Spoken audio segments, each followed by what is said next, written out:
Chapter 617.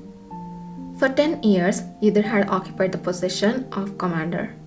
This meant that for a decade, he had lived buried among the world's most numerous awakeners.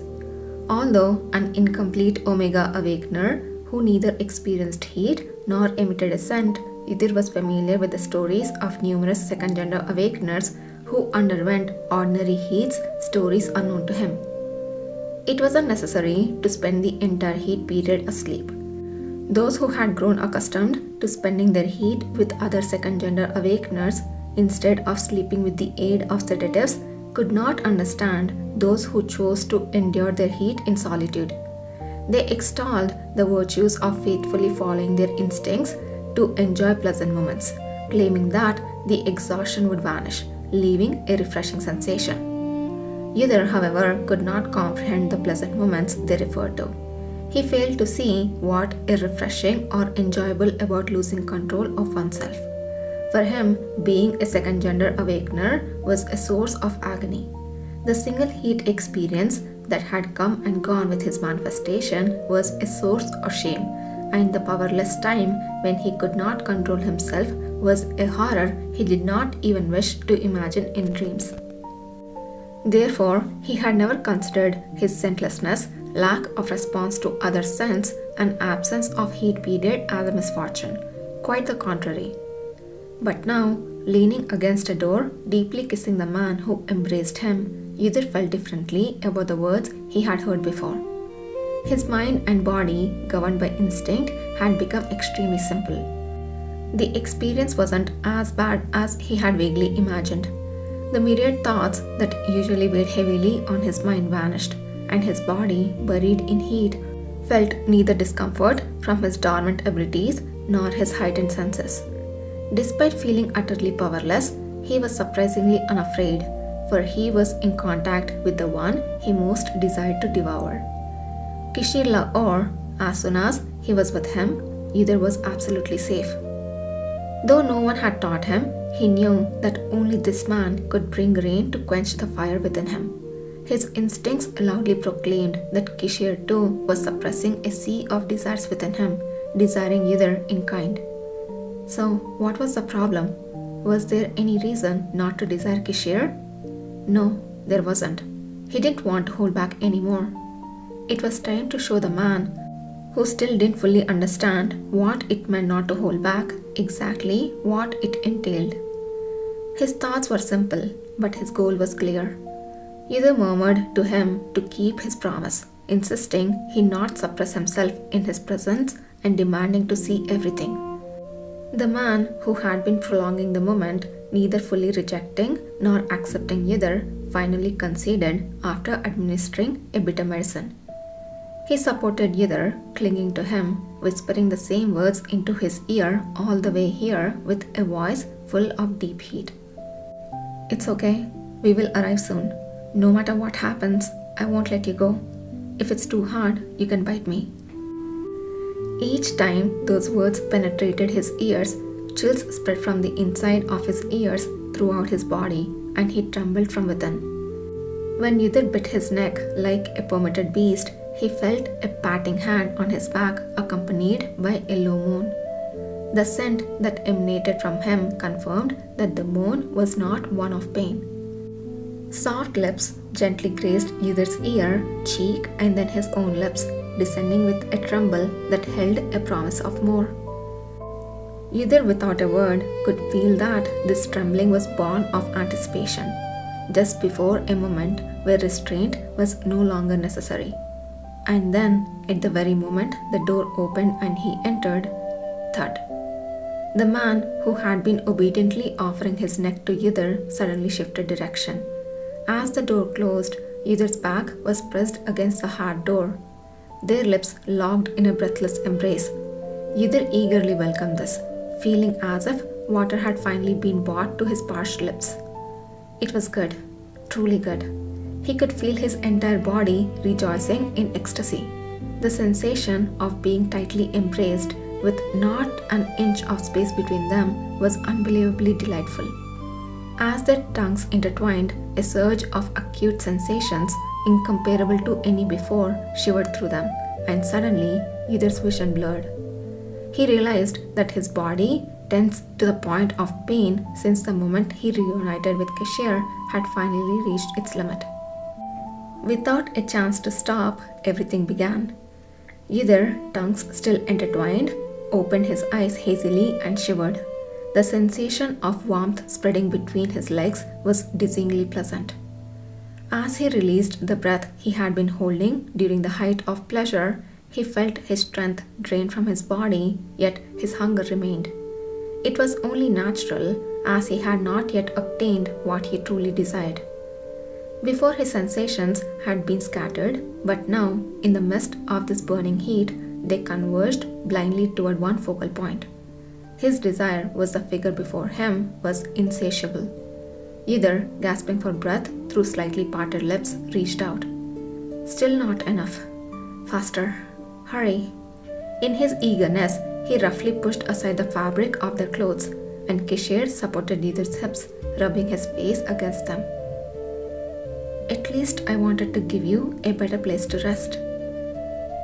The old cabin, barely showing signs of human presence, was neater than one would expect for a rest stop occasionally used by herb gatherers. It contained only a makeshift bed, a small stove, and a pile of miscellaneous items like a storeroom. Kishir seemed to regret the simplicity, but Yidur did not mind at all. What does it matter if it's a luxurious palace or a cramped cabin? Being together was enough. Stop these needless thoughts. You only need to see me. Yidur pressed his body forward to convey his desire. The intense scent emanating from him completely ensnared Kishir. Their breaths mingled with heat, and they were soon intertwined again. Kishir too focused solely on fulfilling Yidur's desires, saying nothing more. The kiss that began near the door continued until they found themselves on the only space available to lie down, a straw bed. Their clothes had almost completely disappeared. There was no fire in the stove, yet they were not cold in the slightest.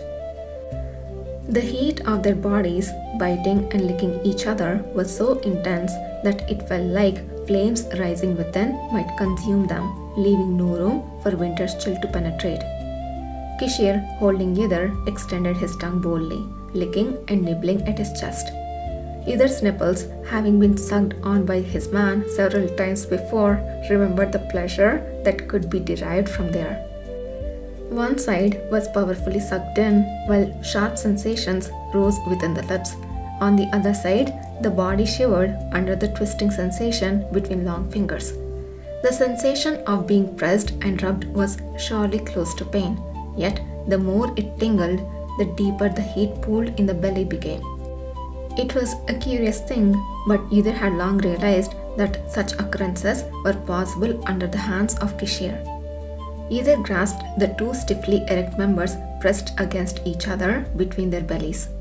Though it was impossible to hold both in one hand, Yidur shook them greedily. Each rub of their sensitive tips caused a burst of light before his eyes and irresistible sounds to flow from his lips. Kishir swallowed all those sounds, as if it were a waste to let them escape.